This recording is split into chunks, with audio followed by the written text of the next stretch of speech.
frankly, my dear, I don't give a damn. Yeah, so quick Sunday message. Someone asked me about why a lot of my creative content has a lot to do with self-love, self-acceptance, and pushing past sort of the conventional and the norm, right? And for those of you who has had to, you know, sort of fight through those boxes growing up, your culture, your religion, you know what I'm talking about. You know that there's a certain level of inner strength that you kind of have to develop and cultivate and nurture over time to be okay with yourself and to be able to just keep going. Strength to do what you love. I just knew that I had to give a voice to it because it was my means of expression. These were the things that I could personally tap into to feel safe, to feel like myself. And you know, we come into this world with our childlike selves, our open-hearted selves, kind of like the Fool card in the tarot deck, right? A lot of times that nature, that innocent nature gets shattered and trampled by life. Ideas and belief systems that gets imposed onto you in order to make others feel more comfortable, really. Because a lot of times people are already living in a suppressed traumatic state for themselves, and they need things to be in a certain order for them to feel in control. And when you don't fit into that order, right, you're coloring outside the lines, you're saying things you shouldn't say, you're behaving in ways you shouldn't behave, you're wearing things you shouldn't wear, you're listening to things you shouldn't be listening to. Appearance matters, and what people think of us matters. And, you know, when those things hold more weight than the value of the people around you, than actual human connection, which is why I talk about this a lot, then it's gonna be kind of like grounds for you not feeling like you fit in. You're like, but no, I don't feel like this is it. You can only ignore it for so long. And sometimes we spend our whole lives ignoring it and pushing it down and stuffing it and just masking it. And so it's like, how do we free ourselves and liberate ourselves from these things? It's a practice, and it's us reclaiming our personal beliefs, reclaiming our joy, reclaiming the way that we know is right for us. And that doesn't have to be in opposition to anyone else. You know, I believe this is how we live in peace with other people, is like respect each other's beliefs, respect each other's way of living. You know, we don't have to convert everybody to our way of viewing the world or our way of functioning in the world.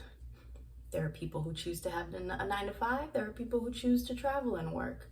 There are people who choose not to work. This world, this reality, our imagination is vast. It isn't this or that as right or wrong, good or bad.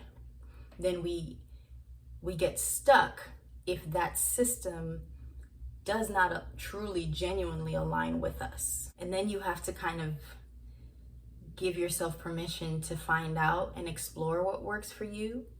And a lot of that involves releasing some of the ego and the expectations and the urgency that we feel to produce a certain thing by a certain time, check all the boxes.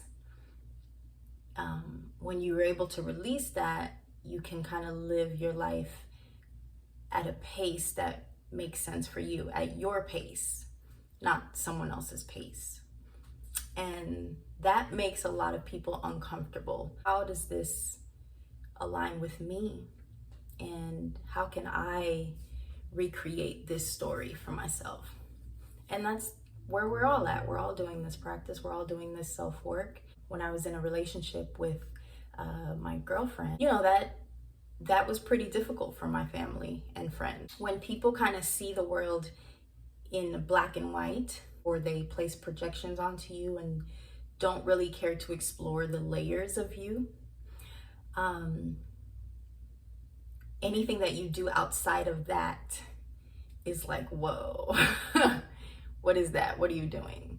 Get back in line. When I was in that relationship, I lost a lot of people. You know, I was actually sort of disowned by a lot of people in my family for a pretty long time. And some people never recovered. Kind of became an unknown. It was taboo. It was like, wait a minute, her actions don't align with our beliefs and how we believe that she should be living.